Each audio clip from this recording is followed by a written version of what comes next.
think that intuition, figuring stuff out before we have every piece of the puzzle, is a pretty cool human quality, isn't it? Making that leap from a little bit of information can be really great, and sometimes not so great. Sometimes when we solve little mysteries without the whole backstory, we can be Sherlock Holmes. And sometimes we can be me. Little story. A good number of years ago now, I got a phone call from an older teenage student that I had become close to. She was upset, and she had that hiccupy thing going on, where you've been sobbing for a long time, and she can really hardly get the words out clearly. And on top of that, her cell phone service was kind of breaking up. So I got the words "mom" and "kicked out." And then I got "late." I didn't need to hear the rest of the context to figure that out. She was in a pretty intense relationship, and I could put the pieces together. "I don't want to have this conversation over the phone," I told her. "Can you come over?"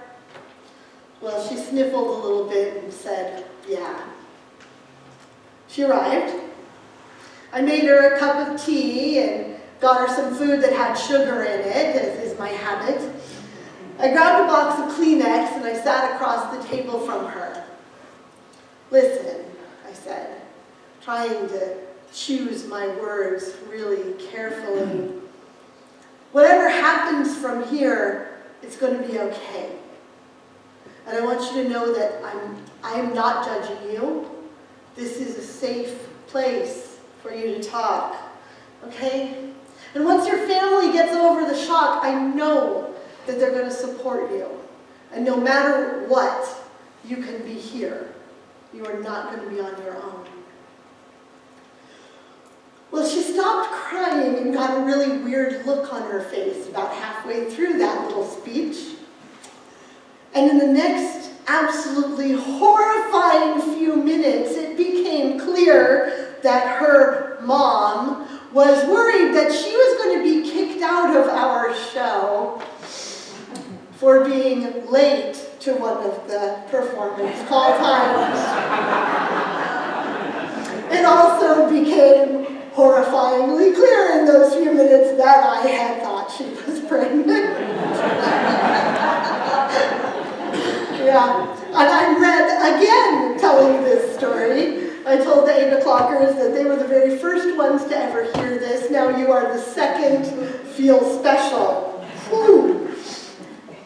The point is, sometimes we think that we can interpret the meaning of something from just a little piece of information. But the actual context around it might be really helpful in knowing what that piece might be about. Well, that's true of me and listening to my students, and it's true of the text that we're studying this morning. This little piece of the love chapter is so well known, and we may think we know what it's talking about. This idealistic portrait of love is read at countless weddings and posted on social media and on kitchen walls, and I can understand why. All by itself, it is a beautiful image of what love could be like. But there's a little more to this passage. There's a backstory that we might need in order to interpret it in its fullness. This love chapter, beautiful as it is, comes in the middle of a scathing letter from Paul to the church at Corinth. And this church, I gotta say, they deserved it. This was not a church that you would want to be a member of. In fact, you probably wouldn't even want to visit, because the second you walked in the doors, they would be judging you.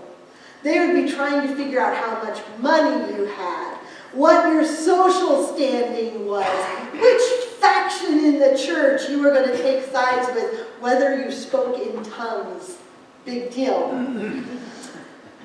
This community was so obsessed with themselves that their me-first attitude was legendary in this time. Clement, another church leader who was around about the same time as Paul, he also wrote letters to them telling them to get their act together. People from other cities knew their terrible reputation. So this love chapter, well, it comes after Paul has been tearing them and their bad behavior down. It's beautiful writing, but it's not meant to be enjoyed in the abstract or as a theoretical poem. In fact, in Paul's Greek writing, there are not any descriptive adjectives in it at all, like we have in the English translation.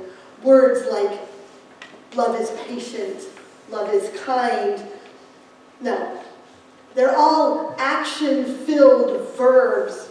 Love suffers long. Love performs acts of kindness.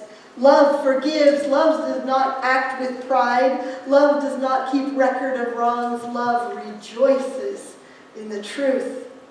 All busy activity words. This chapter is more of an instruction manual on how to act in a church community. And all of these actions focus not on me first, but you first. Now, you and I have a distinct advantage and privilege of being part of a healthy and functional faith community. And if you're a visitor here today, just trust me on this. This community performs acts of kindness and generosity and mercy and forgiveness to one another in absolutely profound ways. Not perfectly, but there's forgiveness for that too. But I have not always been in churches like this. Sometimes they have been a lot more Corinthy than anything else. Really, I have stories, and I'm going to tell you a couple of them. Sometimes intentions have been good. I remember being in a church community where there was a great opportunity to purchase a piece of land. But leadership at that time failed to act with patience, and they wanted to move that purchase process along without the community. Well, in a small town, no secret actually is, and word got out. Sides were taken. A meeting was eventually held to vote on the land purchase, and in a church that worshiped maybe 300 on a Sunday, the hall was packed with over 600 people who had been inactive but now wanted their voice to be heard in the vote. Words of unkindness were spoken. People were provoked. There was quick anger. Very, very little you first. As they would have said in the South, I didn't have a dog in that fight. I got to watch from kind of an emotional distance because I didn't really have an investment either direction. But what I did have an investment in was some of the people, especially the youth of that church. And what I saw was the damage done to the faith lives of the young people in that congregation. They knew how they had been told to behave as Christian people. And they could see that the people who were supposed to be leading them in that faith weren't even trying to follow it. So the conflict in that church didn't just damage trust in the community because it was so public, but it, in the most devastating way of all, was damaging to the growing fragile faith of a generation of young people. It broke my heart, because those kids did and still do need Jesus. And then there was the time when Lim and baby Megan and I had just moved across the country to our very first full-time call in music ministry. And we were young and idealistic, and two Greens know that when we interviewed, we should ask some questions too.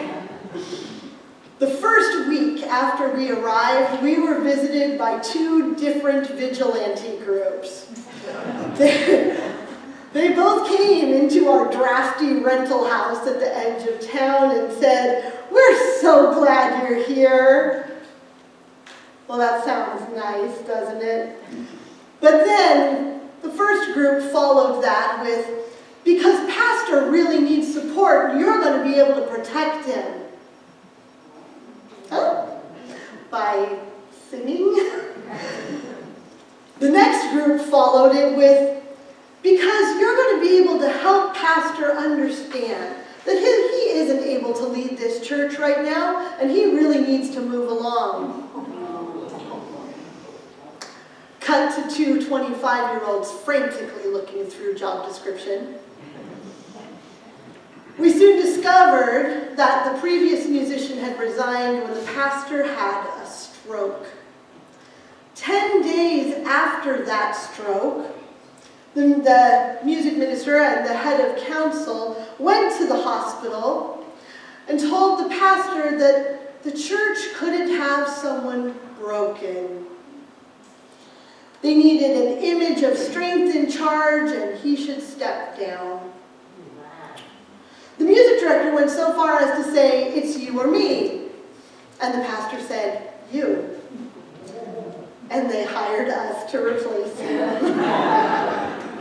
Liv and I have often said that that church taught us that we were really, really cut out for church work, because if we could survive that, we could survive anything. But seriously, this is not love that endures all things. The action by the council head and by the music director was an action based on arrogance and pride, thinking of how their image was damaged and how they might feel embarrassed by a pastor of their church that wasn't ideal and glamorous somehow. It was me first. These memories sadden me, and they should, because we're not called to rejoice in evil. I stand with Paul in the thought that any unhealthy and divisive community damages all of us. But the good news of the love chapter is that it shows us a different way. It shows us how to live in community. And the most interesting thing to me is that Paul never ever says that there will not be disagreement or tension. Instead, this passage is held up as the lens through which we should view any disagreement or tension as a community of faith. In fact, based on this text, we might even say that the greatest measure of love in community is its capacity for tension and disagreement without division. It makes me ask, what brings all of us together? I mean, there's a lot of deep love in this room. If it wasn't for the church, would we have ever gotten together? I mean, would we be hanging out once a week? Without Jesus, would it ever occur to us to collect thousands of cans and other items for FoodLink? Would it occur to us to spend a night in the warming center? Would it occur to us to learn to love the person you're sitting next to like Jesus? That kind of love, it needs action words. It's an active pursuit. It's this love that Jesus pursues and proclaims as the acting out of God's love in and for the world. This love is the shape of a life that's set free of the sin of me first. Sin that shows itself through all of Paul's love is nots. Jealousy, bragging, puffing up, self-seeking, provocation, recording wrongs, rejoicing at another's mistakes. No. God is at work to shape our lives in a different way. to set us free from the sin of me first and make our lives and our communities look more and more like this active, tireless love. And I don't think that we can really learn that love or get it anywhere but a community of faith. It's true, we won't get it right. We'll sometimes get it really, really wrong, but we'll try. And why does that matter? Why does a commitment to love through tension and disagreement matter? Well, again, I think it's because of its uniqueness. I think the biggest lie that the world is telling us today is that we can't have unity and love where there is disagreement. That to have a healthy and functional community, we can't watch different news shows or support different causes or mark different boxes on our ballots. The lie that you first can only apply if we're in the same camp. Maybe this is too far, but in my mind, this lie is the core of the evil that we ask for deliverance from in the Lord's Prayer.